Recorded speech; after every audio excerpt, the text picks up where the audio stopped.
ग्रंथराज श्रीमद् भगवद गीता था रूप अध्याय 12। अध्याय का नाम है भक्ति योग। श्लोक संख्या 1। श्लोक को समझेंगे। यहाँ कौन कह रहे हैं श्लोक? अर्जुन। अर्जुन कह रहे हैं। किससे कह रहे हैं? भगवान कृष्ण से कह रहे हैं। तो क्या कह रहे हैं? अर्जुन कह रहे हैं एवं सतत युक्ता ये, इस प्रकार जो हमेशा जो जुड़े हुए हैं आपसे। किस प्रकार से जुड़े हैं? पिछले अध्याय के अंतिम श्लोक में जो भगवान ने बताया था अनन्य भक्ति में। तो श्री कृष्ण की अनन्य भक्ति में जो लगे हुए हैं, भक्तास त्वाम पर्युपासते, आपके जो भक्त हैं आपकी सेवा में लगे हैं। इस प्रकार से जो भक्त आपकी सेवा में लगे हैं। फिर दूसरे हैं ये च अपि अन्य, ये चापी अक्षरम अव्यक्तम, दूसरे ऐसे हैं जो अक्षर अव्यक्ति की उपासना करते हैं, यानी निराकार। तेसाम के योग वित्तमा, उनमें से कौन योग वित्तम है? योगवित्त का मतलब है योग विद्या को जानने वाला, और फिर उससे ज़्यादा योगवित्तर होता है, और उससे ज़्यादा सबसे ज़्यादा योगवित्तम है ना। जैसे कहते हैं कि गुड बेटर बेस्ट है ना। योगवित्त योग को जानने वाला है ना, फिर बेटर योगवित्तर, फिर बेस्ट योगवित्तम है ना। तो अर्जुन पूछ रहे हैं कि इन दोनों में कौन है जो योग को सबसे अधिक जानने वाले हैं, यानी आपसे सबसे ज़्यादा जुड़े। कौन आपसे ज़्यादा जुड़े हुए है ना। तो कई लोग जो है सोचते भाई निराकार की उपासना करना ज़्यादा श्रेष्ठ है। हम तो भाई निराकार को मानते हैं, हम तो आकाश की तरह जो सर्वत्र व्याप्त हैं उन्हीं भगवान को मानते हैं। हम आकार को नहीं मानते। मंदिर में जो भगवान है हम इनको नहीं मानते। ये तो मंदिर में भगवान सीमित हैं और जो निराकार है वो असीमित है। तो असीमित जो है हम तो उसको मानते हैं। ये सीमित हैं भगवान, मंदिर में हैं, हम इनको नहीं, हम इनको ज़्यादा श्रेष्ठ नहीं मानते। निराकार की उपासना श्रेष्ठ है ना। तो लोग बोलते हैं ऐसा।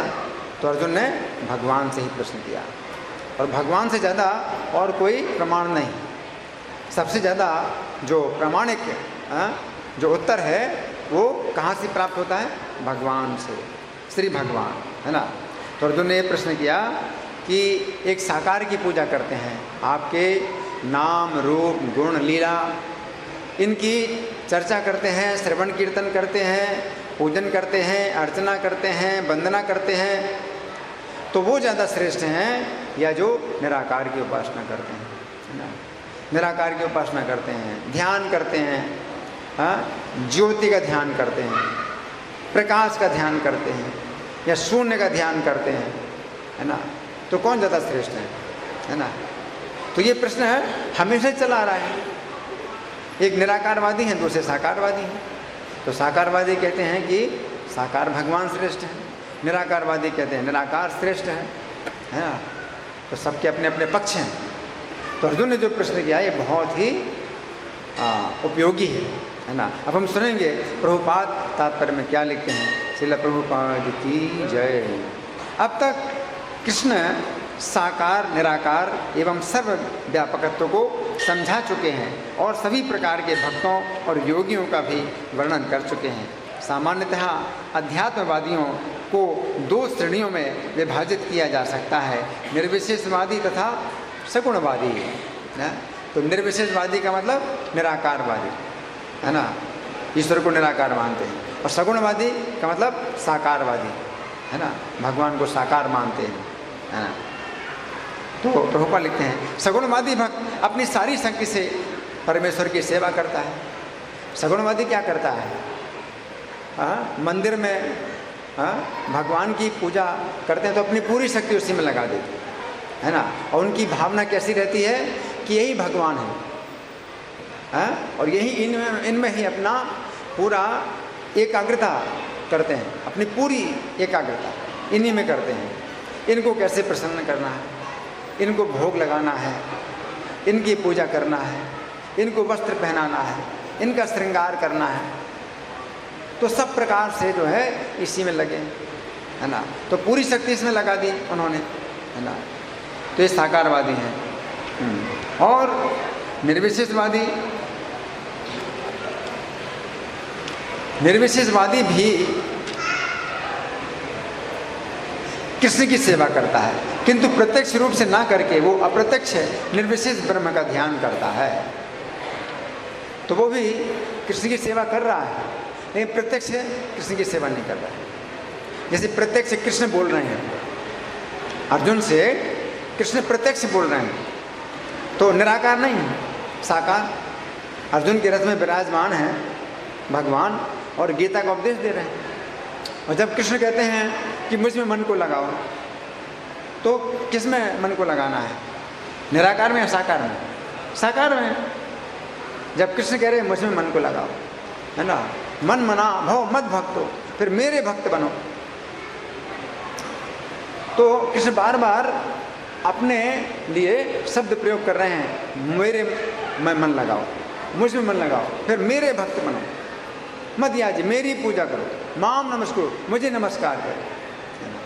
तो कृष्ण क्यों बार बार अपने लिए बोल रहे हैं कि मेरे भक्त बनो, मेरी पूजा करो? क्यों? क्योंकि सामान्य व्यक्ति का दिमाग जो है फिर बदल जाता है और फिर सोचता है कि नहीं, कुछ निराकार है, कुछ निराकार है। तो ये जो है दिमाग में ये जो विचार आते रहते हैं। तो इन विचारों को दूर करने के लिए भगवान अपने लिए बार बार संकेत कर रहे हैं। नहीं तो क्या जरूरत है कि भगवान कहते मुझ में मन को लगाओ, फिर मेरे भक्त बनो। कृष्ण कहते थे भक्त बनो, नहीं मेरे भक्त बनो, फिर मेरी पूजा करो। कृष्ण कहते पूजा करो, नहीं मेरी पूजा करो, मुझे नमस्कार करो। तो कृष्ण कह सकते थे नमस्कार करो, मुझे नमस्कार करो। तो इतना संस्कृत के श्लोक में जो है बहुत थोड़े शब्दों में बहुत ज़्यादा बात बताई जाती है। तो उसी शब्द को बार बार प्रयोग कर रहे हैं। इसका मतलब बहुत आवश्यक है, समझने के लिए बहुत आवश्यक है कि जो कृष्ण अर्जुन को उपदेश दे रहे हैं, उनके शरीर में, उनके रूप में मन को लगाना है, उनके नाम में, उनके गुणों में, उनकी लीलाओं में मन को लगाना है ना। तो ये बात समझना है। अगर आप कृष्ण में मन को लगाते हैं तो सब का जो है लाभ होता है, सबका लाभ होता है अगर आप कृष्ण में मन को लगाते हैं। ये उसी प्रकार से है जैसे वृक्ष की जड़ में आपने पानी डाला है तो कैसा लगता है? जो अनुभवी नहीं है वो क्या कहेगा कि पेड़ की जड़ में पानी डाल रहे हो, इससे क्या फ़ायदा है? पेड़ तो ऊपर है, पेड़ को खींचो, है ना। जो अनुभवी नहीं है वो क्या कहेगा कि पेड़ की जड़ में पानी डाला और पेड़ को जो है छोड़ दिया तो क्या फ़ायदा हुआ? आपने पानी बर्बाद कर दिए, व्यर्थ परिश्रम कर रहे हैं मिट्टी में पानी डाल कर, है ना। लेकिन जो अनुभवी है वो जानता है कि जड़ में पानी डालने से ही पूरे वृक्ष में पानी जाएगा। तो इसी प्रकार से कृष्ण ही जो है इस जगत के मूल है। तो कृष्ण की पूजा करने से, कृष्ण का नाम लेने से सबका लाभ होता है। ये जो है साइंस है, ये विज्ञान है,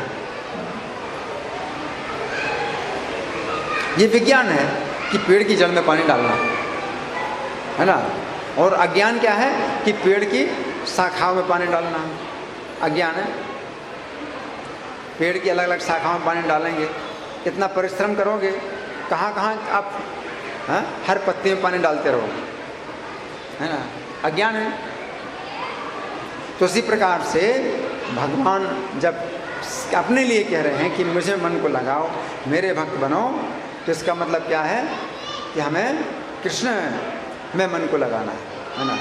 आगे प्रभुपाद लिखते हैं तात्पर्य में, इस अध्याय में हम देखेंगे कि परम सत्य की अनुभूति की विविध विधियों में भक्ति योग सर्वोत्कृष्ट है। यदि कोई भगवान का सानिध्य चाहता है तो उसे भक्ति करनी चाहिए। जो लोग भक्ति के द्वारा परमेश्वर की प्रत्यक्ष सेवा करते हैं वे सगुणवादी कहलाते हैं। जो लोग निर्विशेष ब्रह्म का ध्यान करते हैं वे निर्विशेषवादी कहलाते हैं। यहाँ पर अर्जुन पूछते हैं कि इन दोनों में से कौन श्रेष्ठ है। यद्यपि परम सत्य के साक्षात्कार के अनेक साधन हैं, किंतु इस अध्याय में कृष्ण भक्ति योग को सबों में श्रेष्ठ बताते हैं। तो केवल यही अध्याय नहीं है, गीता के 6वें अध्याय के अंतिम श्लोक में भी कृष्ण कहते हैं योगी नाम अपि सर्वेषां मद्गतेन अंतरात्मना, सब प्रकार के योगियों में जिनकी अंतरात्मा मुझ में लगी है और श्रद्धावान भजते हुए मां, जो श्रद्धापूर्वक मेरा भजन करते हैं, समय युक्त तमोमता, तो वो मुझसे युक्ततम है। यहाँ भी अर्जुन ने पूछा तेसाम के योग वित्तमा, योग वित्तम, और उसमें कहा युक्ततम, उसमें भी सुपरलेटिव डिग्री। श्रद्धावान भजते यो माम, जो श्रद्धापूर्वक मेरा भजन करता है, तो कृष्ण का भजन करना है ना। तो यहाँ प्रभुपाद लिखते हैं किंतु इस अध्याय में कृष्ण भक्ति योग को सबों में श्रेष्ठ बताते हैं। ये सर्वाधिक प्रत्यक्ष है और ईश्वर का सानिध्य प्राप्त करने के लिए सबसे सुगम साधन है, सबसे सरल साधन है ना। और प्रत्यक्ष है, प्रत्यक्ष है, हमें प्रत्यक्ष भगवान के जो है संकेत प्राप्त होते हैं।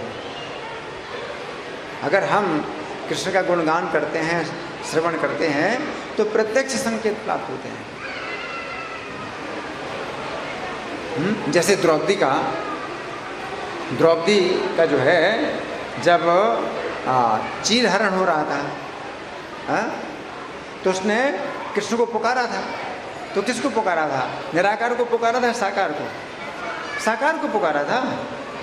द्रौपदी ने क्या कहा था कि आप द्वारका में हैं, हे कृष्ण द्वारका वासेन, आप द्वारका में हैं और कौरव मारना मग्ना माम, और मैं कौरवों के समुद्र में डूब रही हूँ, आप मेरी रक्षा कीजिए।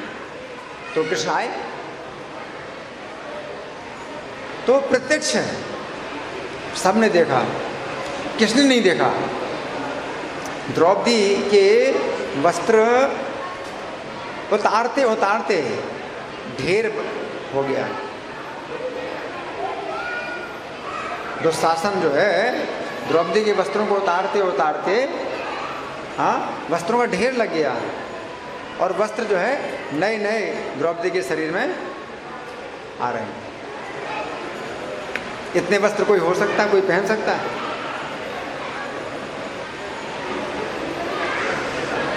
जैसे गजेंद्र था, तो गजेंद्र संकट में था, तो उसने पुकारा कृष्ण को, तो कृष्ण साक्षात आए, साक्षात कृष्ण है, और उस गजराज को जल से बाहर निकाला। मगरमच्छ का जो है चक्र से सिर काटा, गजराज की रक्षा, और उसको दिव्य शरीर प्राप्त हो गया, और गरुड़ के पीछे बैठा करके और ले गए इसको, अपने धाम ले गए। प्रत्यक्ष। लेकिन निराकार के ध्यान में आपको कहाँ प्रत्यक्ष मिलेगा? ऐसा कुछ भी प्रत्यक्ष परिणाम नहीं मिलता निराकार के ध्यान में, है ना। तो प्रभुपाद लिखते हैं कि सर्वाधिक प्रत्यक्ष है, ईश्वर का सानिध्य प्राप्त करने के लिए सबसे सुगम साधन है। भगवत गीता के 2 अध्याय में भगवान ने बताया है कि जीव भौतिक शरीर नहीं है, आध्यात्मिक स्फुलिंग है और परम सत्य परम पूर्ण है। 7वें अध्याय में उन्होंने जीव को परम पूर्ण का अंश बताते हुए पूर्ण पर ही ध्यान लगाने की सलाह दी है। पुनः 8वें अध्याय में कहा है कि जो मनुष्य भौतिक शरीर का त्याग करते समय कृष्ण का ध्यान करता है, वो कृष्ण के धाम को तुरंत चला जाता है। यही नहीं, 6वें अध्याय के अंत में भगवान स्पष्ट कहते हैं कि योगियों में से जो भी अपने अंतःकरण में निरंतर कृष्ण का चिंतन करता है। बातें नहीं, कौन बातें कर रहा है? आप लोग यहाँ बातें करने आए हैं, कौन बातें कर रहा है? बिल्कुल शांत, आपस में कोई बातें नहीं। आपके बच्चे अगर शोर कर रहे हैं तो उनको शांत करिए या बाहर ले जाइए, आपकी जिम्मेदारी है। आपको होश होना चाहिए यहाँ पर क्या हो रहा है। सबको इशारा करिए चुप रहने का।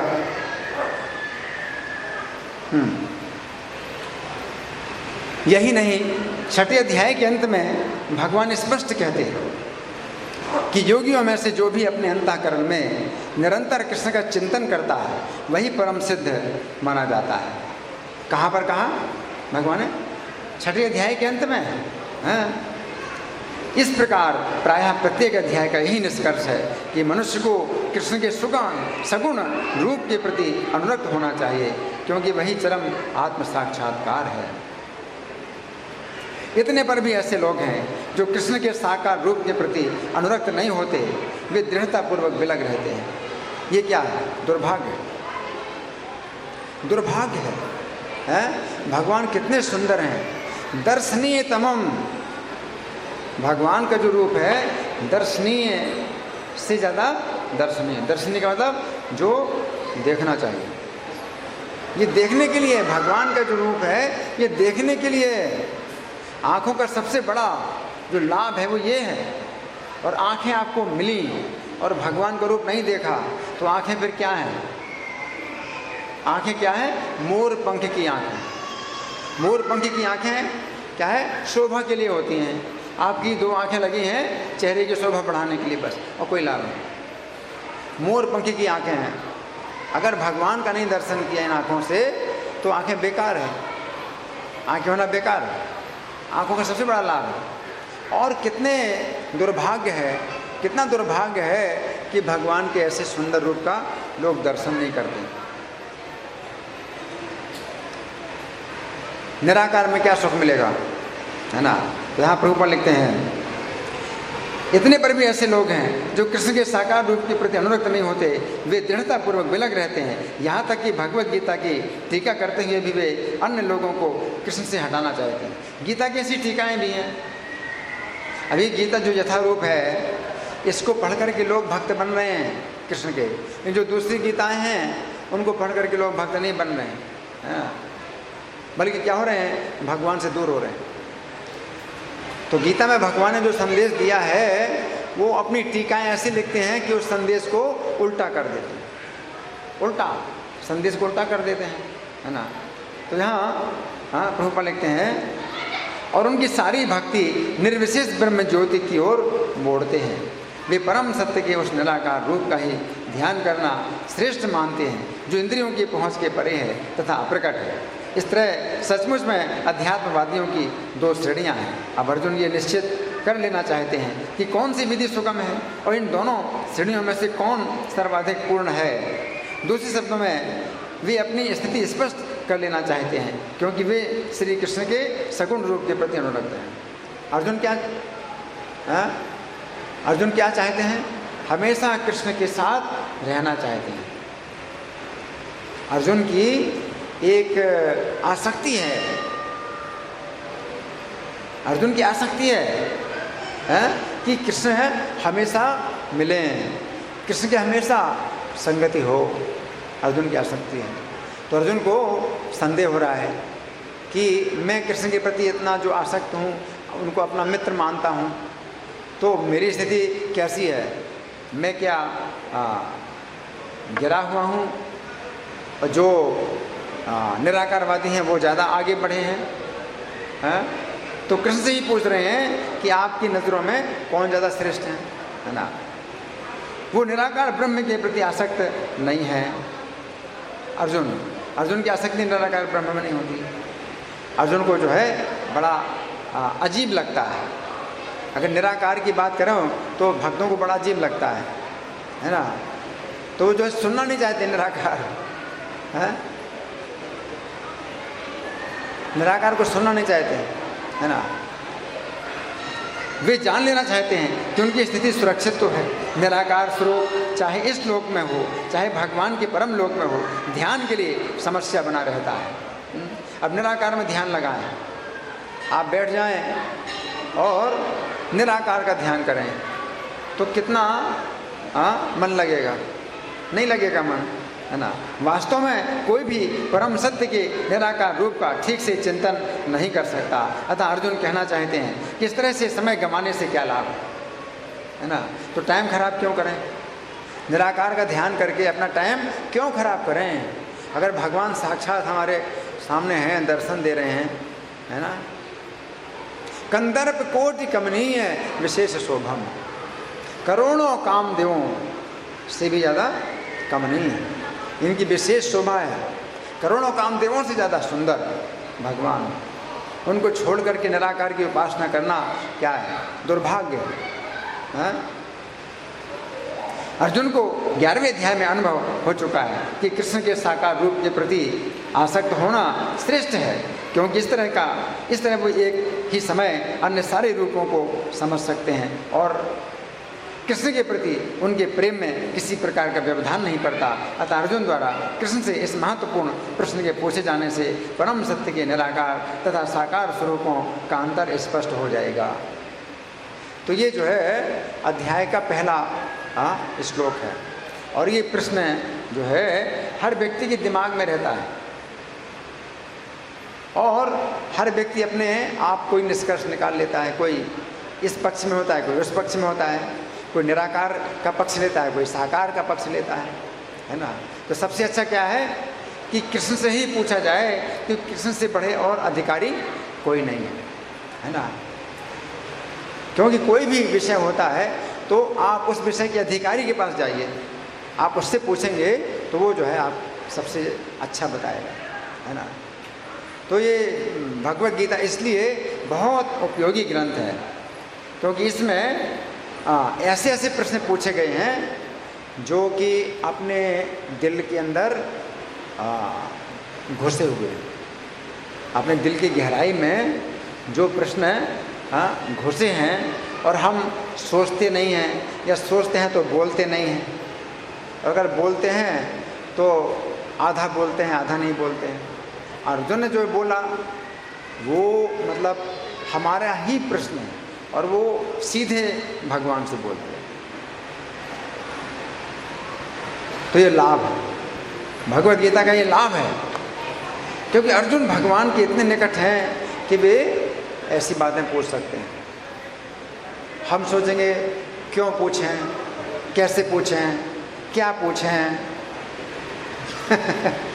ऐसे लगता है, क्यों पूछें, हैं? हिम्मत नहीं बढ़ती, पूछने की हिम्मत नहीं होती है। कुछ बुरा तो नहीं लगेगा, तो ये भी आता है विचार, बुरा तो नहीं लगेगा। लेकिन कृष्ण के मित्र होने के कारण अर्जुन को जो है कुछ भी संकोच नहीं होता। अर्जुन मित्र हैं कृष्ण के, तो मित्र जो है अपने मित्र से कुछ भी पूछ ले और वो जो है मतलब खुल करके बात करते। अर्जुन और कृष्ण के बीच में जो बातें हैं वो इतनी खुल करके हुई हैं, ऐसी कहीं नहीं होती। तो ये फायदा है, गीता का फायदा ये है कि अर्जुन ने बिल्कुल खुल करके मतलब पूछ लिया, है ना, सीधा, घुमाना फिराने की बात ही नहीं है कि हम घुमा करके कुछ बोलेंगे, कुछ कहना कुछ है, कहना और कहते कुछ और हैं, सोचते कुछ हैं, कहते कुछ और हैं। तो ये जो है हमेशा संकोच बना रहता है। अब इस श्लोक पर जो श्री भगवान ने कहा में जो बातें लिखी हैं, तो इनमें से मैं कुछ आपको पढ़ के सुनाऊंगा, तो आप बड़े ध्यान से सुनें।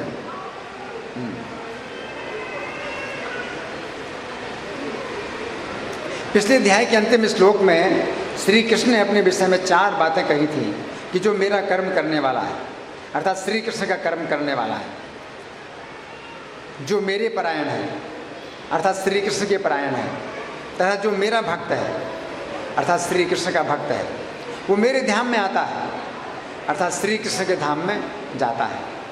श्री कृष्ण की इस बात पर गीता का 11वां अध्याय समाप्त हुआ।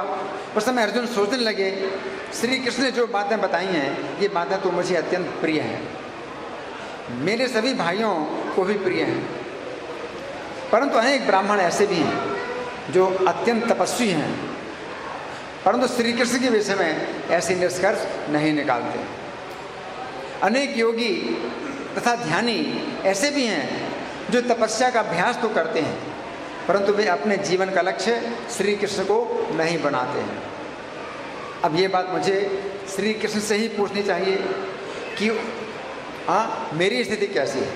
इस प्रकार अर्जुन ने इस श्लोक में श्री कृष्ण से यही बात पूछी है कि जो लोग सदैव इस प्रकार आपके भक्त हैं उनका अधिक महत्व है अथवा उनका जो आपके इस प्रकार भक्त नहीं है परंतु निराकार को परम सत्य मानते हैं। इस श्लोक में अर्जुन ने प्रश्न में दोनों प्रकार के व्यक्तियों के विषय में पूछा है कि इन दोनों में किसका अधिक महत्व है। इन दोनों प्रकार के व्यक्तियों के विषय में हम अलग अलग चर्चा करेंगे। तो यहाँ पर अर्जुन एवं शब्द का प्रयोग कर रहे हैं। एवं शब्द का अर्थ है इस प्रकार। अर्जुन कह रहे हैं कि कुछ भक्त ऐसे हैं जो इस प्रकार आपकी उपासना करते हैं। तो वे किस प्रकार श्री कृष्ण की उपासना करते हैं। यहाँ पर अर्जुन कह रहे हैं कि श्री कृष्ण ने जिस प्रकार पिछले अध्याय के अंतिम श्लोक में वर्णन किया था वे उसी प्रकार श्री कृष्ण की उपासना करते हैं। पिछले अध्याय के अंतिम श्लोक में श्री कृष्ण ने 3 बातें बताई थीं जिनकी हम पुनः चर्चा करेंगे। वे मेरे कर्मों को ही करने वाले हैं। श्री कृष्ण ने पिछले श्लोक में ये पहली बात ये बताई थी कि वे भक्त मेरे ही कर्मों को करने वाले होते हैं। गीता 18:69 में श्री कृष्ण कहते हैं कि उनका सबसे अधिक प्रिय कार्य है कि हम श्री कृष्ण के द्वारा कहे गए गीता के संदेश का उनके भक्तों में प्रसार तथा प्रचार करें। दूसरी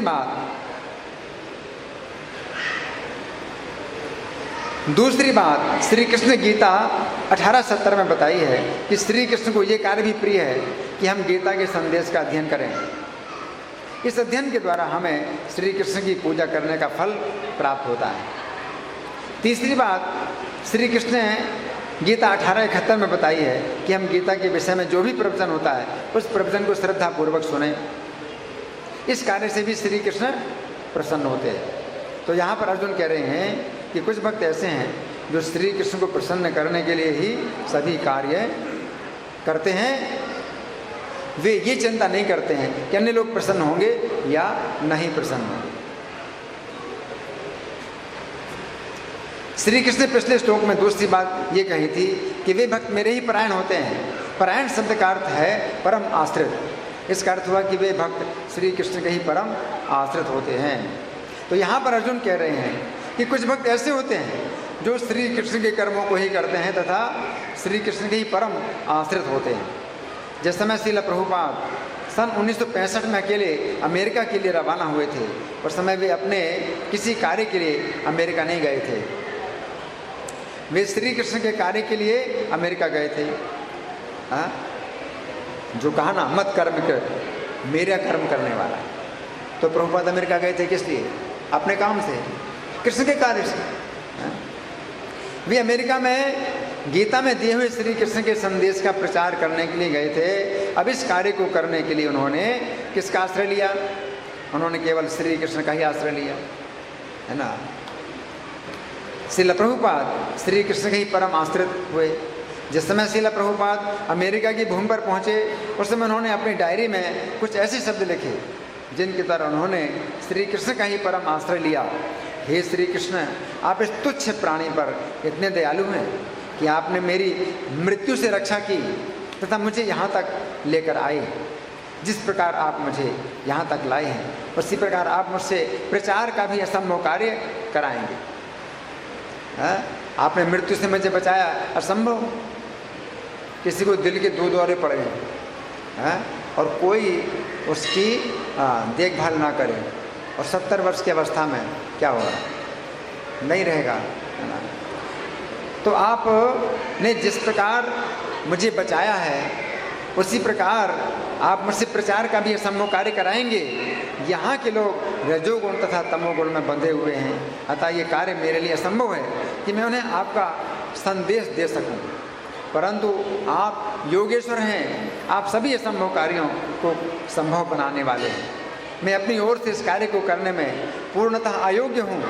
हे श्री कृष्ण, आप अपने विषय में बताने के लिए मुझे यहाँ जिस तिस भांति लाए हैं। हे श्री कृष्ण, अब आपके हाथ में है कि मुझे सफल बनाए अथवा असफल बनाए। यदि आप चाहेंगे तो मेरी बात उनकी समझ में आ सकती है। हे श्री कृष्ण, मैं आपके हाथ की कठपुतली हूँ। यदि आप मुझे यहाँ नचाने के लिए आए हैं तो मुझे अपनी इच्छा के अनुसार नचाइए। यहाँ पर अर्जुन कह रहे हैं कि कुछ भक्त ऐसे होते हैं जो भक्त के असली आचरण का पालन करते हैं। भक्त का असली आचरण है कि वह भक्तों के संग का त्याग करता है। श्रील प्रभुपाद जिस समय अमेरिका में गए उस समय उन्होंने कृष्ण भावनामृत के संदेश का प्रचार तो किया, परंतु उनकी एक अन्य योग्यता ये भी थी कि वे उनके आचरणों से प्रभावित नहीं हुए। श्रील प्रभुपाद ने उनकी वेशभूषा नहीं अपनाई, बल्कि उन्हें वैष्णवों की वेशभूषा प्रदान की। श्रील प्रभुपाद ने उनके भोजन को नहीं अपनाया, बल्कि उन्हें शुद्ध चेतना में भोजन बनाकर श्री कृष्ण को अर्पित करना सिखाया। श्रील प्रभुपाद ने उनके डिस्को नृत्य को नहीं अपनाया, बल्कि उन्हें अर्चा विग्रहों के सामने नृत्य करना सिखाया। तो यहाँ पर अर्जुन कह रहे हैं कि कुछ भक्त ऐसे होते हैं जो श्री कृष्ण के ही कर्मों को करने वाले हैं, श्री कृष्ण के ही परायण हैं तथा श्री कृष्ण के ही भक्त का आचरण करने वाले हैं।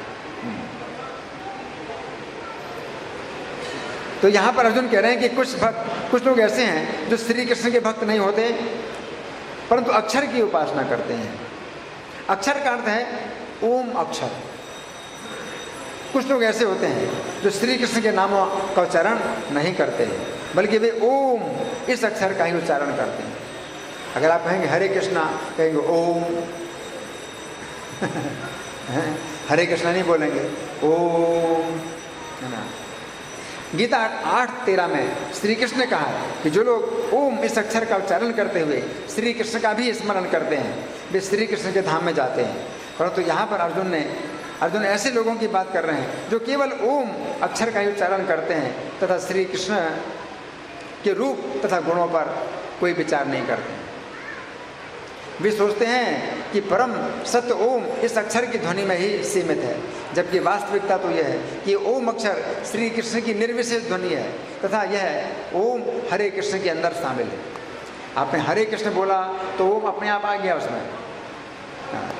यहाँ पर अर्जुन कह रहे हैं कि कुछ लोग ऐसे हैं जो श्री कृष्ण के रूप को श्रेष्ठ ना मानकर अव्यक्त अर्थात निराकार को ही श्रेष्ठ मानते हैं। गीता 7:24 में श्री कृष्ण कहते हैं कि जिनके पास बुद्धि नहीं है वे सोचते हैं कि श्री कृष्ण का साकार रूप निराकार से उत्पन्न होता है। दिमाग सही नहीं है तो क्या कहते हैं, निराकार से साकार होता है। वे श्री कृष्ण के रूप को ऐसा नहीं समझते हैं कि श्री कृष्ण का ये रूप अविनाशी भी है तथा इस रूप से उत्तम अन्य कोई रूप नहीं है। ये उनका दुर्भाग्य है कि वे श्री कृष्ण के रूप के सौंदर्य का आस्वादन नहीं कर सकते। यहाँ पर अर्जुन श्री कृष्ण से पूछ रहे हैं कि हे श्री कृष्ण, आपके मत में इन दोनों प्रकार के लोगों में से कौन श्रेष्ठ योगी है?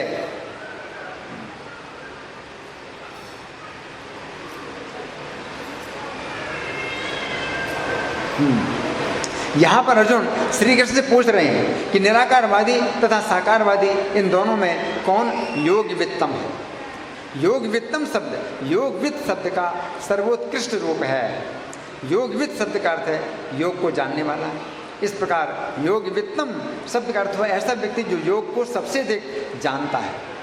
गीता 6:47 में श्री कृष्ण कहते हैं कि संपूर्ण योगियों में जो योगी श्री कृष्ण के भजन में लगा हुआ है वो युक्ततम है। युक्ततम शब्द का अर्थ है ऐसा व्यक्ति जो सबसे अधिक योग मार्ग में आगे बढ़ा हुआ है। यदि हम विचार करें तो योगवित्तम तथा युक्ततम इन दोनों शब्दों का अर्थ एक ही है। तो यहाँ पर अर्जुन ऐसा प्रश्न करके सभी लोगों को इस विषय में अच्छी प्रकार आश्वस्त करना चाहते हैं कि श्री कृष्ण की भक्ति करना निराकार चिंतन से अधिक श्रेष्ठ है। इस श्लोक के बंगाली पद्यानुवाद में श्रील प्रभुपाद लिखते हैं। अब देखो श्लोक जो अर्जुन ने बोला है इसमें प्रभुपाद ने बंगाली पद्यानुवाद लिखा है। ये शुद्ध भक्त से कृष्ण तो मात्र ते सतन अनन्य भक्ति रे द्वारा है था के युक्त आरे ये अव्यक्तवादी अव्यक्त अक्षरे निष्काम कर्म करे सदा चिंता करे तार मध्य केवा उत्तम योग वित्त है जानीवार इच्छा मोर करहा निश्चय। यहाँ पर अर्जुन श्री कृष्ण से कह रहे हैं तार मध्य केवा उत्तम योग वित्त है, अर्थात हे श्री कृष्ण, जो लोग आपके आश्रित होते हैं वे श्रेष्ठ हैं अथवा जो निराकार का ध्यान करते हैं, इस विषय में आप ही परम प्रमाण है।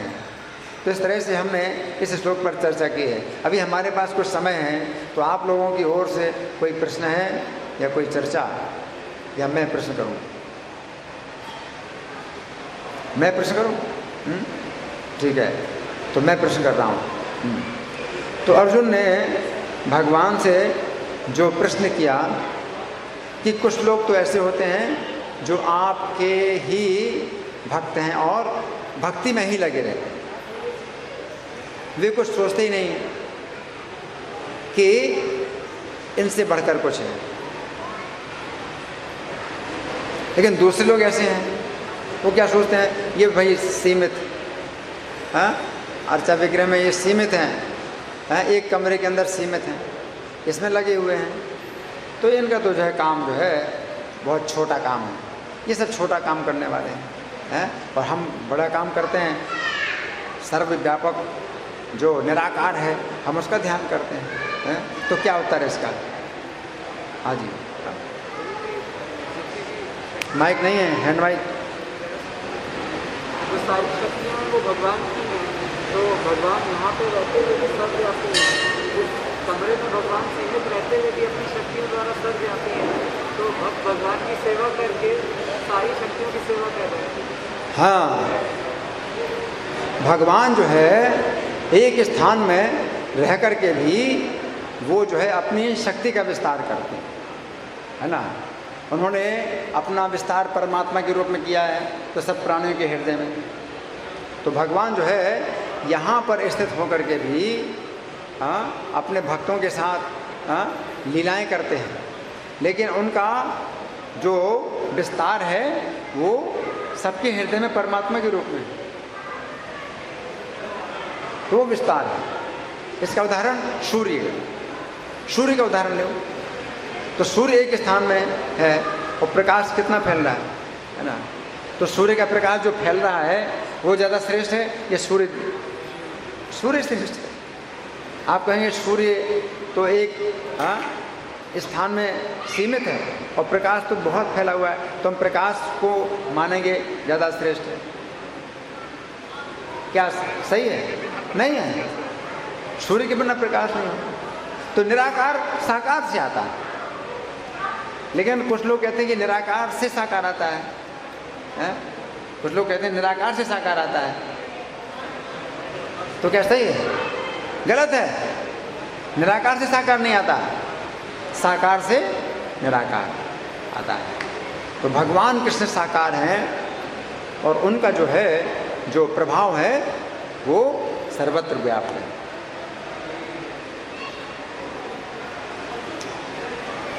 तो हाँ, इसका प्रत्यक्ष फल भी प्राप्त होता है, साकार की भक्ति करने का प्रत्यक्ष फल भी प्राप्त होता है। हाँ, जैसे उदाहरण कौन बताएगा? प्रत्यक्ष फल प्राप्त होता है, साकार की भक्ति का प्रत्यक्ष फल भी प्राप्त होता है, इसका उदाहरण क्या है? कौन बताएगा? इनको माइक काम कर रहा है।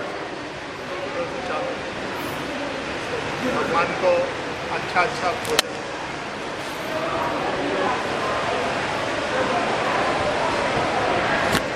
भगवान को अच्छा भोजन अर्पित करके प्रसाद के रूप में ले सकते हैं, पर अगर निराकारवादी लोग नहीं ले सकते क्योंकि भगवान को मानते नहीं।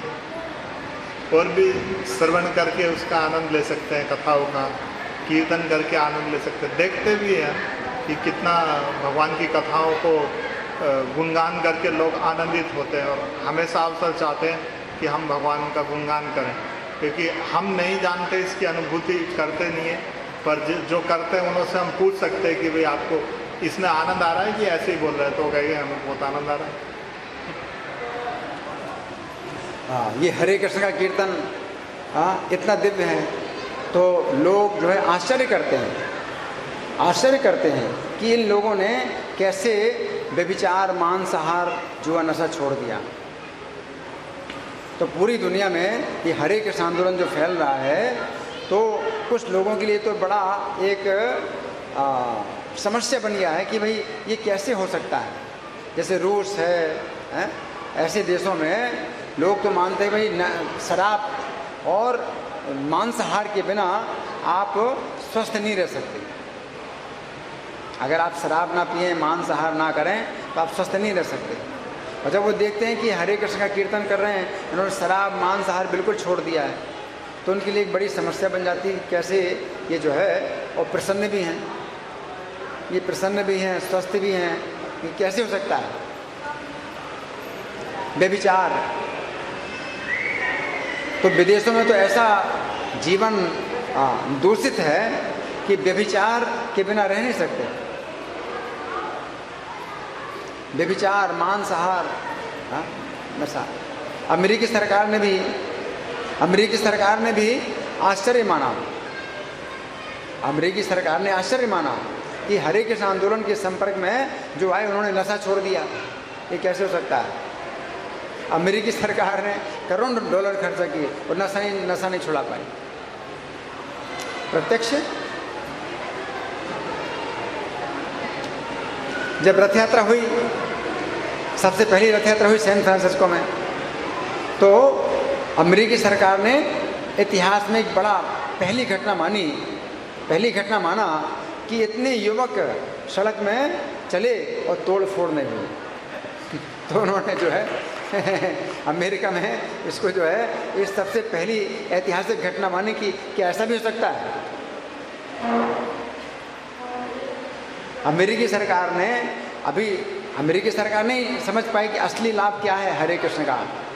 हम शरीर नहीं है, अगला जीवन है, इसमें तो विचार नहीं किया। अमेरिकी सरकार ने केवल एक छोटा सा जो प्रभाव है उसको देखा कि भाई नशा बंद हो जाता है लोगों का और चरित्र बहुत शुद्ध हो जाता है और अपराध नहीं होता है। क्राइम, अमेरिका में जो है बहुत क्राइम हो रहा है, आत्महत्या बहुत हो रही,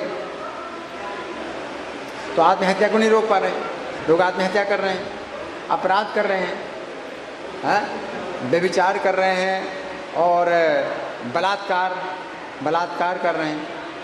लेकिन ना व्यभिचार होता है, ना बलात्कार होता है, ना आत्महत्या होती है और ना अपराध होते हैं। तो अमेरिकी सरकार ने मतलब माना कि भाई ये जो है मतलब अच्छी बात है, तो बहुत अच्छा है। अमेरिकी सरकार ने इस आंदोलन का स्वागत किया और रजनीश को जो है बैन कर दिया, रजनीश को बैन कर दिया।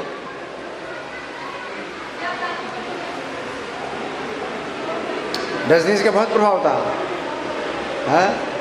अमेरिका में पहले बहुत प्रभाव था रजनीश का, लेकिन बैन कर दिया रजनीश को और हरे कृष्ण आंदोलन को जो है और प्रोत्साहन दिया।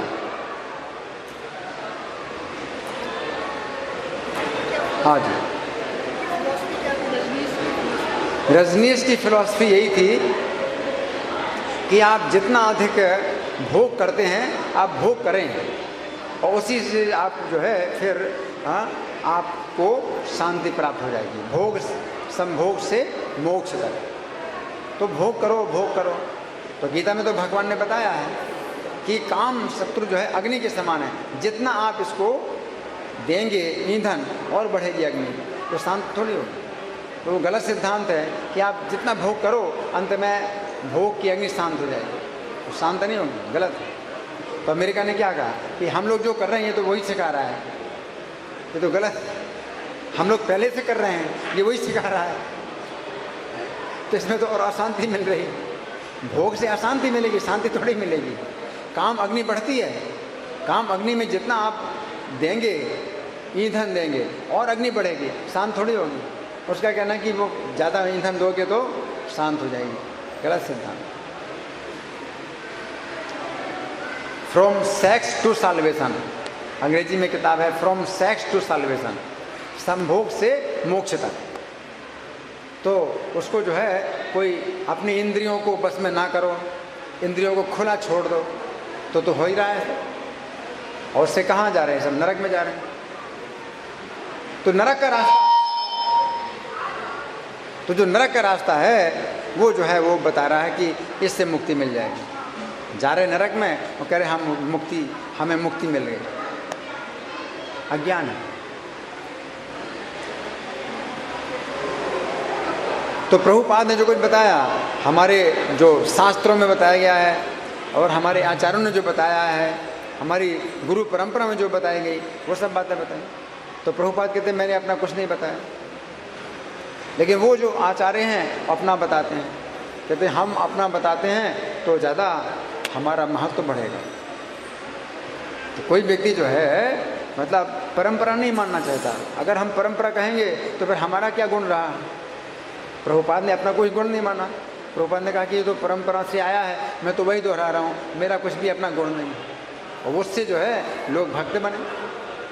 और रजनीश हैं, वो बोले मैं अपना दे रहा हूँ, मेरा ज्ञान है, वो वैसा ज्ञान किसी ने नहीं दिया। अज्ञान। आप जो ज्ञान देंगे जो किसी ने नहीं दिया वो क्या है? अज्ञान है। वो तो गधे और सुअर ये सब वही कर रहे हैं।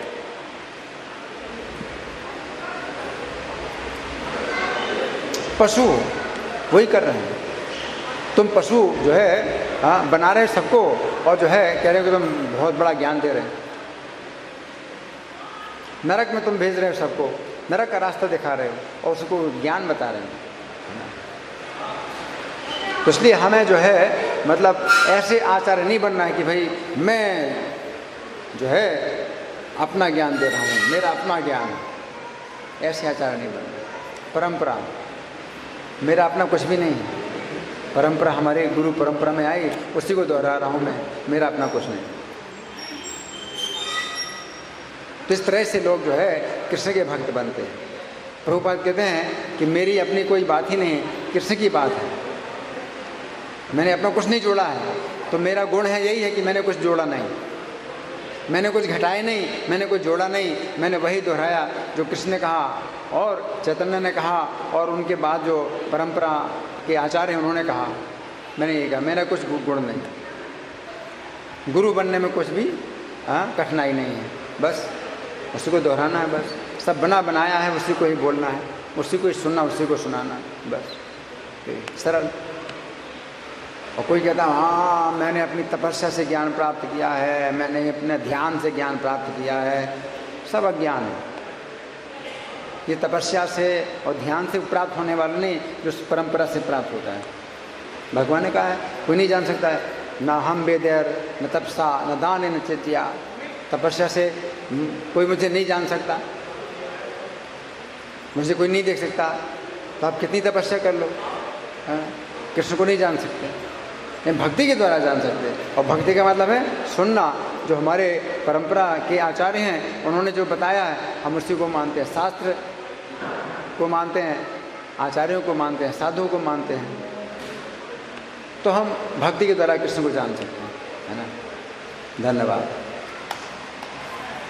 ग्रंथराज श्रीमद् भगवद गीता की जय। श्रील प्रभुपाद की जय। राधा पार्षद ललिता विशाखा गौरनिताय सीताराम लक्ष्मण हनुमान की जय हो।